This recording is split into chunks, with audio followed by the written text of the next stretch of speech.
절의 말씀입니다. 신약성경 202면에 있습니다.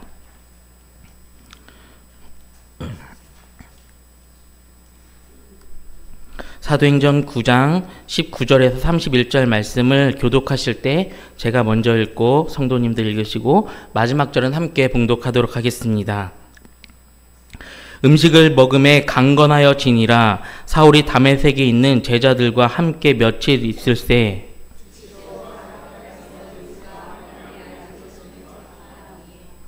듣는 사람이 다 놀라 말하되 이 사람이 예루살렘에서 이 이름을 부르는 사람을 멸하려던 자가 아니냐. 여기 온 것도 그들을 결박하여 대제사장들에게 끌어가고자 함이 아니냐 하더라.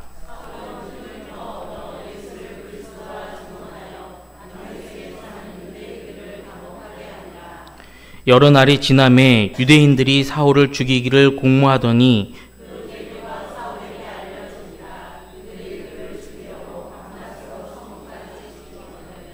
그의 제자들이 밤에 사울을 광주리에 담아 성벽에서 달아내리니라.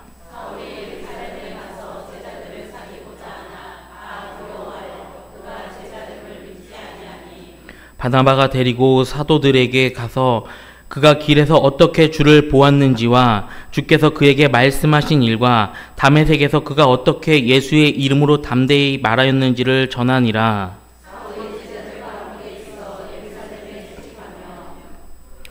또 주 예수의 이름으로 담대히 말하고 헬라파 유대인들과 함께 말하며 변론하니 그 사람들이 죽이려고 힘쓰거늘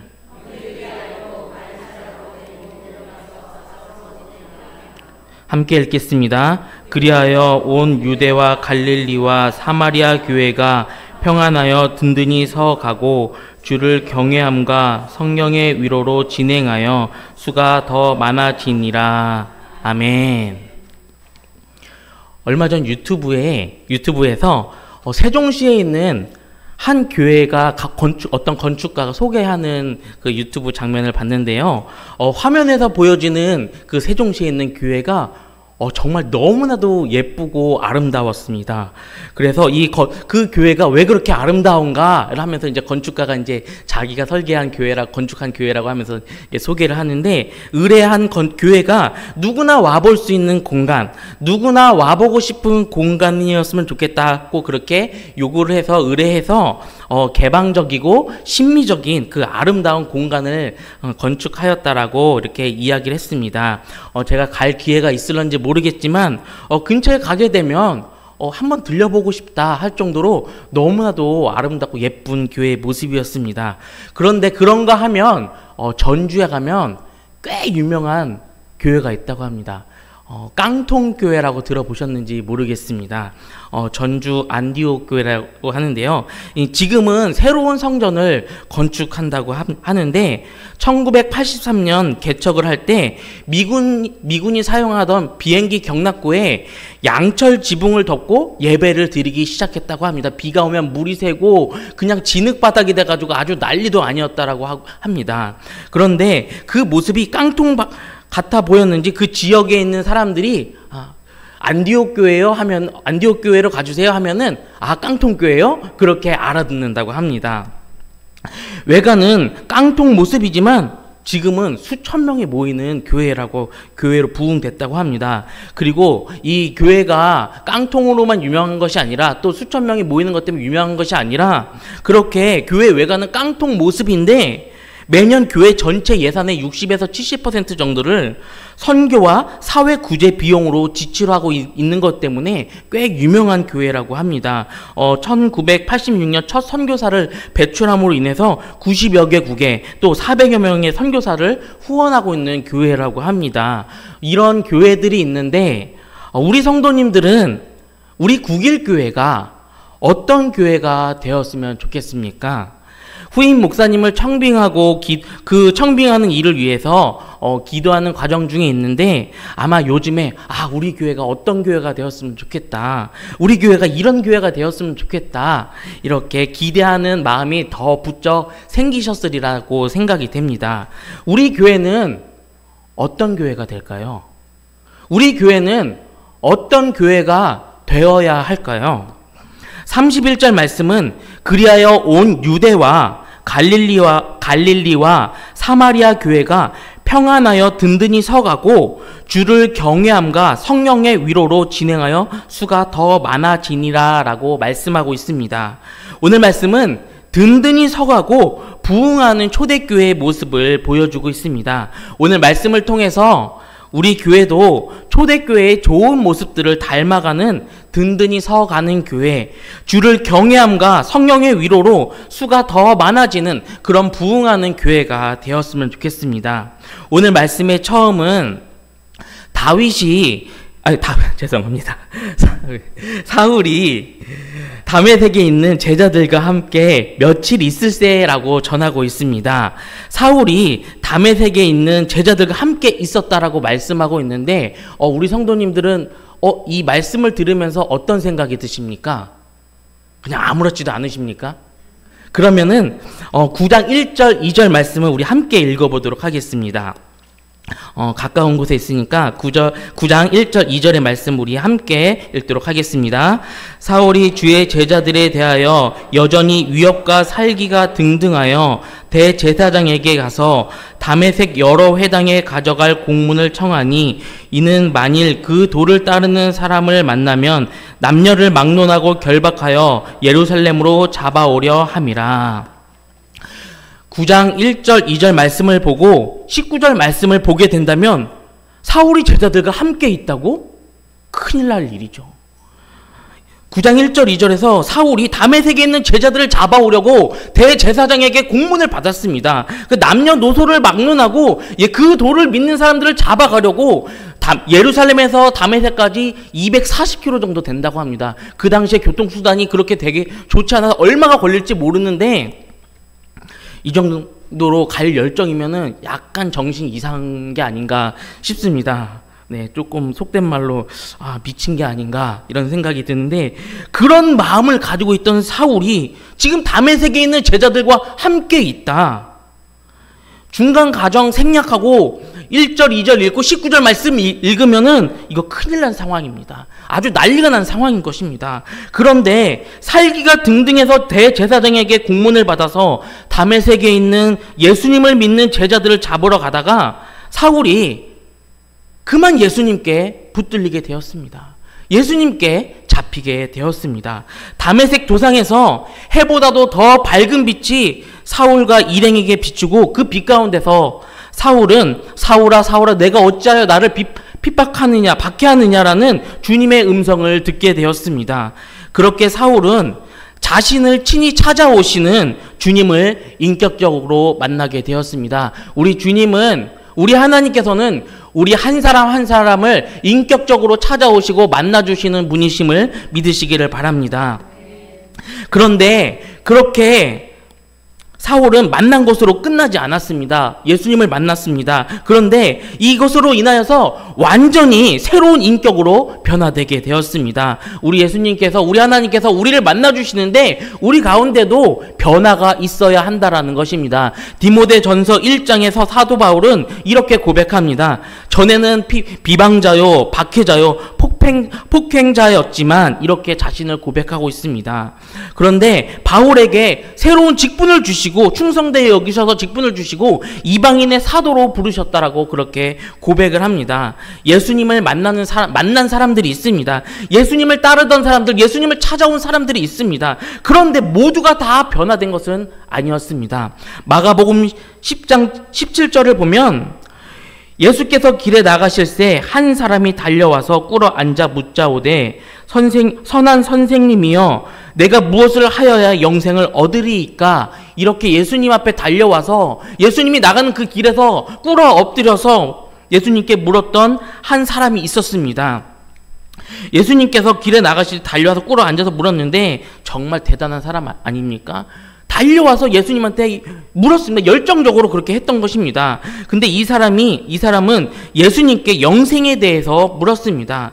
예수님께서 계명에 대해서 말씀하셨습니다. 그것들을 다 지켰느냐? 이렇게 제가 어려서부터 그것들을 다 지켰습니다. 그렇게 말하였습니다. 그런데 네가 다 지켰느냐? 그런데 한 가지 부족한 것이 있다. 이렇게 말씀하시면서 내게 있는 것을 다 팔아 가난한 자들에게 주라. 그리하면 하늘에서 보아가 내게 있으리라. 그리고 와서 나를 따르라 하시니 이렇게 말씀하셨습니다. 가지고 있는 것을 다 팔아서 가난한 사람들에게 줘라. 그리고 그러면 망할 것이다. 가난해질 것이다. 그렇게 말씀하신 것이 아니라 하늘의 보아가 내게 있을 것이다. 그렇게 말씀하셨습니다. 그런데 어떻게 했습니까? 예수님을 찾아왔지만 예수님 앞에 무릎 꿇고 영생에 대해서 그렇게 물었지만 그렇게 열정적인 사람이었지만 그 사람은 재물이 많은 고로 이 말씀으로 인하여 슬픈 기색을 띠고 근심하며 가니라라고 말씀은 전하고 있습니다. 예수님을 만난다고 해서 다 변화되는 것 아닙니다. 교회에 온다고 해서 다 거룩한 것 아닙니다. 예수님을 만나도 그냥 그대로인 사람들이 있는 것입니다. 가룟 유다의 마지막은 어땠습니까? 예수님을 만났지만 예수님을 따라다녔지만 예수님의 제자라고 이름이 그렇게 기록되어 있었지만 변화되지 못하고 그냥 사망의 길로 그렇게 가게 되었습니다. 변화가 있어야 하는 것입니다. 돌이키고 돌아섬, 회심이 있어야 한다라는 것입니다. 바울은 살기가 등등하고 위협이 가득했지만 변화되었습니다. 사울이 다메섹에 있는 제자들과 함께 며칠이 있었다는 것은 그가 변화되었다라는 것입니다. 그가 변화되지 않았다라면 어떻게 예수님의 제자들이 예수님을 고백하는 사람들이 사울과 함께 있겠습니까? 함께 있다는 것은 붙잡혔다, 체포되었다는 것밖에 답이 나오지 않습니다. 그런데 그가 함께 있었다는 것, 변화되었기 때문에 그렇게 예수님의 제자들과 함께 있었다는 것입니다. 우리가 그렇게 함께 있을 수 있는 그런 사람들로 변화되실 수 있기를 바랍니다. 살기가 등등하고 옛날 모습 그대로 있다라면 누가 우리와 함께 하겠습니까?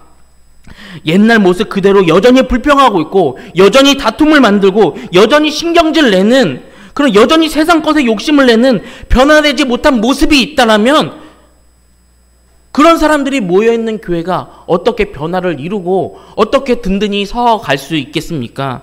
삶의 방향이 바뀐 마음의 중심이 세상에서 예수님께로 바뀐 예수님의 사람들이 모여있는 교회, 그런 교회가 새로운 변화의 파도를 일으킬 수 있는 것입니다. 그렇게 변화된 삶으로 예수님께 방향을 새롭게 고정하시고 돌리심으로 우리가 변화되는 그렇게 든든한 교회로 세워갈 수 있는 변화된 사람들이 모여서 든든하게 세워지는 교회, 부흥하는 교회가 될 수 있기를 바랍니다. 20절 말씀은 사울이 즉시로라고 말하고 있습니다. 언제요? 즉시로 각 회당에서 예수가 아들이심을 전파하였다라고 말하고 있습니다. 사울은 때를 기다리지 않았습니다. 세례를 받고 음식을 먹고 강건하여지니까 힘이 나니까 이제 복음을 전하기 시작하는 것입니다. 제가 새가족부를 담당하고 있는데요. 새가족부 이렇게 공부하는 교재 중에 3과 제목이 신앙 성장의 길입니다. 그러면서 이제 그 3과에 신앙을 성장하기 위해서, 성숙하기 위해서는, 신앙이 자라기 위해서는 어떤 것들을 해야 될까 하면서 하는데, 거기 신앙 성장을 위해서 예배가 있고 말씀이 있고 기도가 있고 섬김이 있고 그리고 마지막에 전도가 나옵니다. 다른 사람들에게 전도할 때 성장한다라고 그렇게 말하고 있는데, 전도는 뭘까요?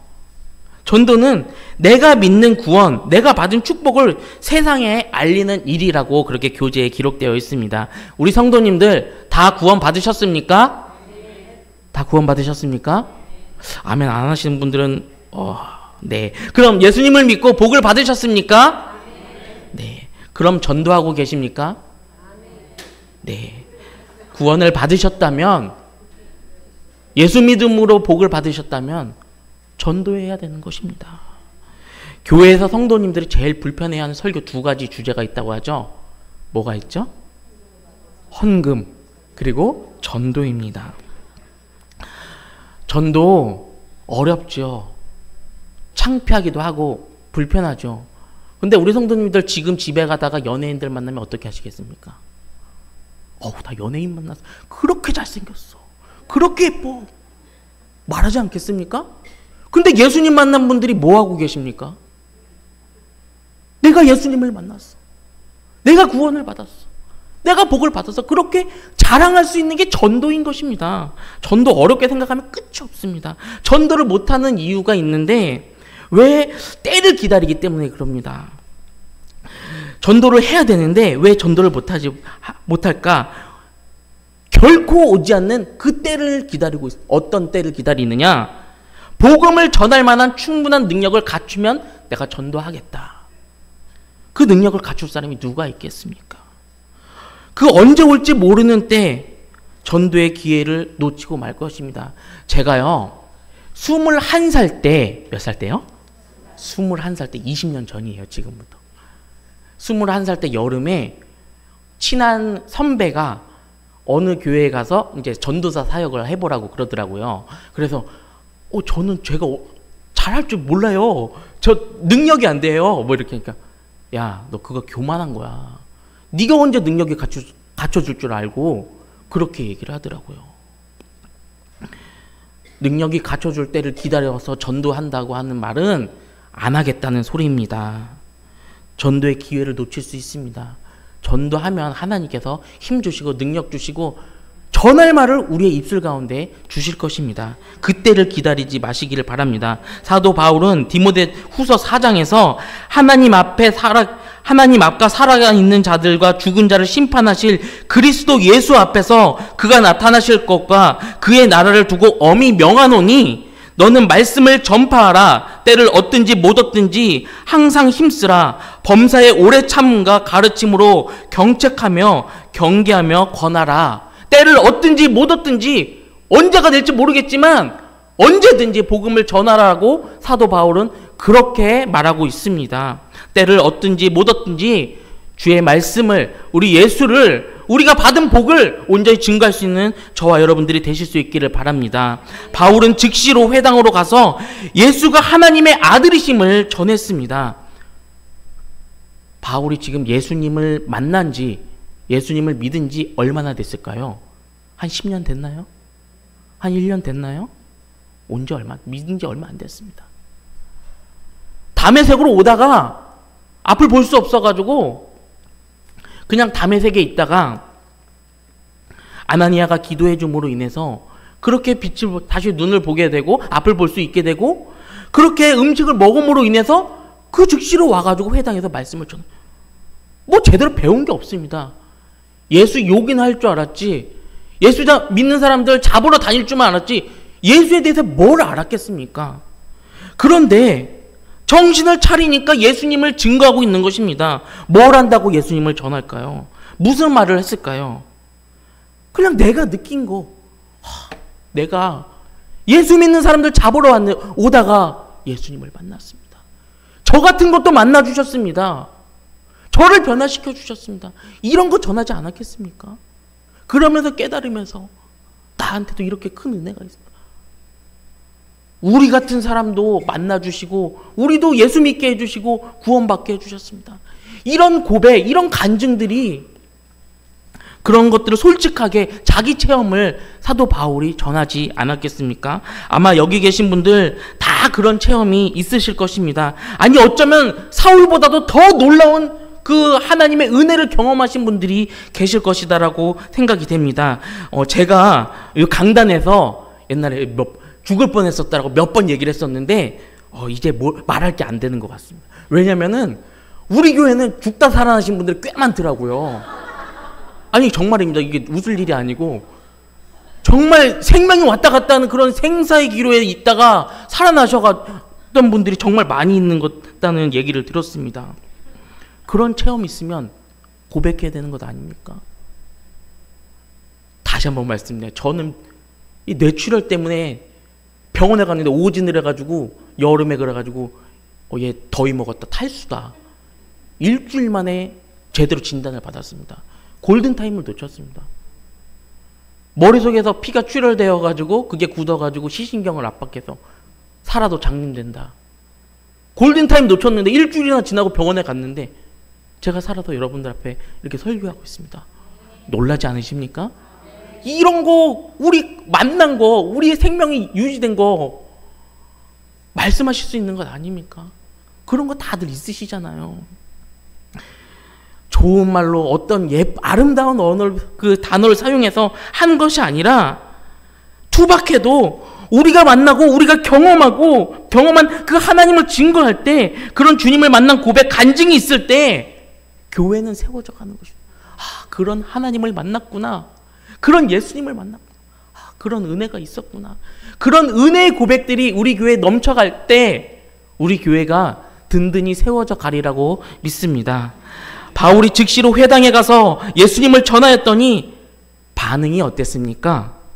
듣는 사람이 다 놀라 말하되 이 사람이 예루살렘에서 이 이름을 부르는 사람을 멸하려던 자가 아니냐. 여기 온 것도 그들을 결박하여 대제사장들에게 끌어가고자 함이 아니냐 하더라. 이상하게 생각합니다. 놀랐습니다. 믿지 않습니다. 그렇지만 사울은 어떻게 합니까? 사울은 힘을 더 얻어 예수를 그리스도라고 증언하였습니다. 더 힘을 내어서 증언했다라는 것이 아니라 더 힘을 얻어서 예수님을 증거했다라고 합니다. 힘을 더 얻어라고 번역된 헬라어 에네디 나무토는 헬라어 요거는 알 필요는 없는데 바울이 그의 서신서에서 종종 사용하는 표현이라고 합니다. 그 바울이 언제 사용했느냐면 하나님으로부터 영적인 힘을 받았을 때, 그것들이 나타날 때 사용된 표현이라고 합니다. 사울이 힘을 얻었다는 것은 하나님께서 영적인 힘을 공급해 주셨다라는 것입니다. 그러니까 사울이 자기가 힘을 내어서 이렇게 했다는 것이 아니라 하나님께서 그런 사울에게 힘을 더하셨다라는 것입니다. 사람들이 믿지 않았지만 하나님께서 공급해 주시는 힘으로 다시 힘을 내어 예수를 증거할 때 유대인들은 당황했습니다. 그들이 굴복했습니다.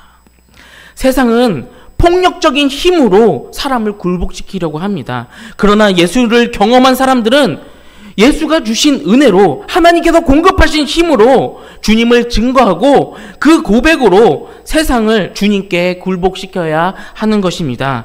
그래야 하는 교회가 제대로 된 교회가 아니겠습니까? 우리도 다 똑같이 세상이 하는 것처럼 똑같이 한다면 누가 교회 옵니까? 설교가 재밌어야 된다고요? 제가 너무 죄송한 말씀. 그럼 TV 보면 되지 않겠습니까? 재밌는 건 TV에 훨씬 많거든요. 교회가 똑같이 하면은 그게 어떻게 건강한 교회, 거룩한 교회, 든든한 교회라고 말할 수가 있겠습니까? 우리 교회가 정말 하나님께서 공급하시는 힘으로 예수로 굴복시키는, 예수로 그렇게 하나가 되는 공동체가 될 수 있었으면 좋겠습니다. 다른 것들 때문에 즐거워하고 모이는 교회가 아니라 오직 예수 때문에, 또 그 복음에 대한 그 증거를 간증과 고백을 전함으로 인하여서 그것으로 든든히 서가는, 부흥하는 교회가 되었으면 좋겠습니다. 다메섹에서 복음을 전한 지 여러 날이 되었을 때 유대인들이 사울을 죽이기로 공모하였습니다. 사울이 변화되고 예수를 고백하면서 누구보다 강렬하게 복음을 증거하니까 수많은 유대인들이 그리스도인들이 되었을 것입니다. 유대인들이 볼 때 저거 예수쟁이들 잡아오라고 저렇게 공문 써줬더니 뭐 하고 있는 거야? 저렇게 변해서 예수를 증거하고 있으니 아마 못마땅했을 것입니다. 눈에 가시처럼 보였을 것입니다. 그 누구보다도 강력한 사울의 후원자였던 유대인들이 이제는 누구보다도 강력한 대적이 되었고 위협적인 존재가 되었습니다. 그렇게 사울을 죽이기로 모의했습니다. 하지만 우리 하나님의 구원은 그렇게 하나님의 사명을 맡은 자들을 항상 이렇게 놀라운 그런 방법들로 구원하십니다. 이렇게 구원하시는 방법이 너무나도 부끄럽기도 하고 이렇게 놀라운데, 사울은 광주리에 달아져서 이렇게 그 밤에 내려졌다고 합니다. 그렇게 사울이 광주리에 담겨서 다메섹을 탈출하게 되었습니다. 사울이 이게 탈출하여서 간 곳이 어디였습니까? 26절의 말씀을 보면 사울이 예루살렘으로 갔다고 합니다. 예루살렘에 가서 공회나 대제사장들을 찾아간 것이 아니고 제자들을 사귀려고 했다라고 합니다. 제자들을 사귀고자 하나 예루살렘에 있는 초대교회 공동체에 갔다라고 하는 것입니다. 그런데 교회 공동체의 반응이 어떠했습니까? 예수님을 믿는다고 모인 사람들이 예수 믿는 사람이 왔는데, 예수님을 믿는 것 때문에, 복음을 전하는 것 때문에 죽일 고비를 넘기고 겨우겨우 믿음의 사람들이 모였다고 하는 그 교회 공동체에 왔는데 어떻게 반응을 하고 있습니까? 다 두려워하여 그가 제자됨을 믿지 아니하니. 사울을 믿지 않았습니다. 그를 받아주지 않았다라는 것입니다. 사울이 예수를 믿은 것은 너무나도 기적 같은 일 아닙니까? 어떻게 그 해보다도 밝은 빛이 비춰서 그렇게 그런 정신 나간 짓을 하려고 그렇게 240km나 떨어진 곳을 가려고 했던, 그 예수 믿는 사람들을 잡아 죽이려고 했던 그 사람이 단번에 변화되어서 이렇게 예수님을 고백하는 일, 이런 놀라운 변화는 기적이 아니면 일어날 수밖에 없는 일입니다. 그런 놀라운 변화, 기적 같은 일을 변화되고 그렇게 예수님을 고백하며 예수님을 증거하였는데, 예수님을 믿는 공동체에 왔더니 믿어주질 않습니다. 받아주질 않습니다. 전도하는 일 어렵습니다. 그런데 전도하는 일만큼 어려운 게 예수 믿는 일입니다. 근데 예수 믿으려고 왔는데, 예수 믿는 것 때문에 박해를 당해서 이렇게 피해 왔는데 사울을 의심하고 있습니다. 교회가, 믿는다고 하는 사람들이 모인 곳이 저 사람 진짜 변했을까? 받아주지 않고 있다는 것입니다. 이렇게 교회 안에도 과거가 복잡하거나 실수가 많은 사람들이 있습니다. 그리고 그들을 쉽게 받아주지 않을 때가 있습니다. 하지만 하나님의 나라는 과거의 모습으로 평가되지 않습니다. 하나님의 은혜로 판단되는 것입니다. 진정한 교회는 사람을 용납하는 공동체인 것입니다. 사랑으로 받아주고 보듬어주는 곳입니다. 회심한 자에게 새 기회를 주고 죄인에게 하나님의 은혜가 임할 수 있음을 전하는 그런 공동체인 것입니다. 우리가 복음을 전해서 믿게 하는 것보다 받아들이는 게 훨씬 더 쉽습니다. 그런데 어떻습니까? 어떤 교회는요, 교회 문턱이 너무 높아가지고 가지를 못하는 교회가 있습니다. 이단도 발을 절대 못 붙이는 교회가 있다고 합니다. 자기네들끼리 똘똘 뭉쳐가지고. 우리 교회는 그런 교회가 아니 되었으면 좋겠습니다. 간디가 그런 말을 했다고 하죠. 예수는 좋은데 예수 믿는 사람들은 싫다.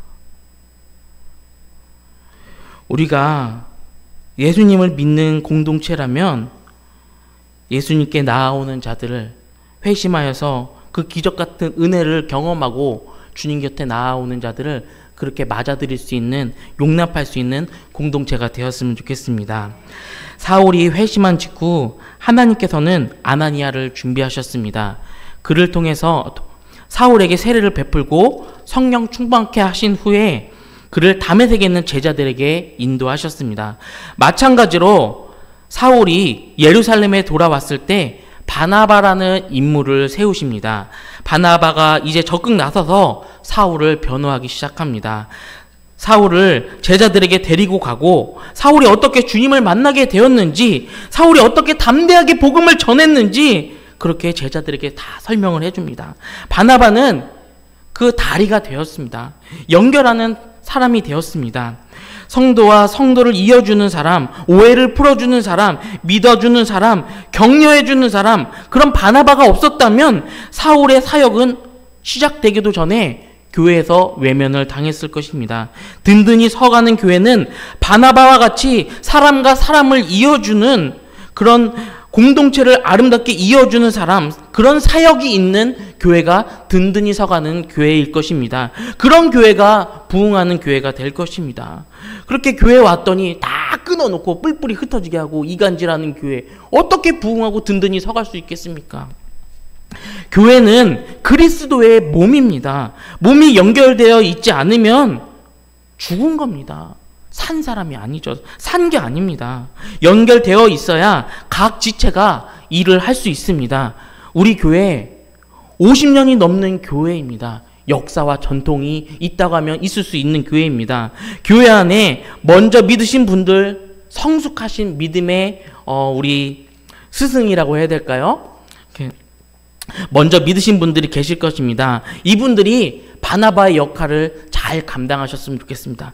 내가 국일교회 몇 년을 다녔는데 이러면서 누구를 평가하는 것이 아니라 아유 저 집은 어떻고 이 집은 어떻고 이렇게 이야기를 하는 것이 아니라 그러한 것들 때문에 그 정보와 사정을 다 아는 것들 때문에 서로를 잘 이어주고 이해시켜주는, 오해를 풀어줄 수 있는 바나바와 같은 사역을 감당하실 수 있는 분들이 우리 교회에 넘쳐나실 수 있기를 바랍니다. 누가 처음 오신 분인지, 누가 오래간만에 오신 분인지 잘 아실 것입니다. 그분들을 잘 연결해 줄 수 있는 그런 사역으로 하나 되는 그런 교회가 되었으면 좋겠습니다. 그 결과, 어떤 모습이 나타납니까? 28절입니다. 사울이 제자들과 함께 있어 예루살렘에 출입하며 제자들과 함께 있었다라고 합니다. 공동체가 이루어졌다라는 것입니다. 서로에게 힘이 되었습니다. 사울에게는 자신을 있는 그대로 받아주는 믿음의 공동체가 이렇게 생기게 되었습니다. 기존 공동체는 새로운 신앙을 경험한 사울을 맞이하면서 새로운 자극을 받았을 것입니다. 서로가 서로를 생각하는 아름다운 역사가 함께함 속에서 나타나게 된 것입니다. 우리 31절 말씀을 우리 다 같이 함께 읽어보도록 하겠습니다.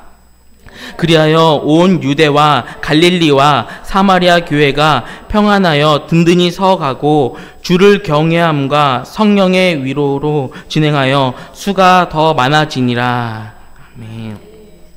온 교회가 평안하여 든든히 세워져 갔습니다.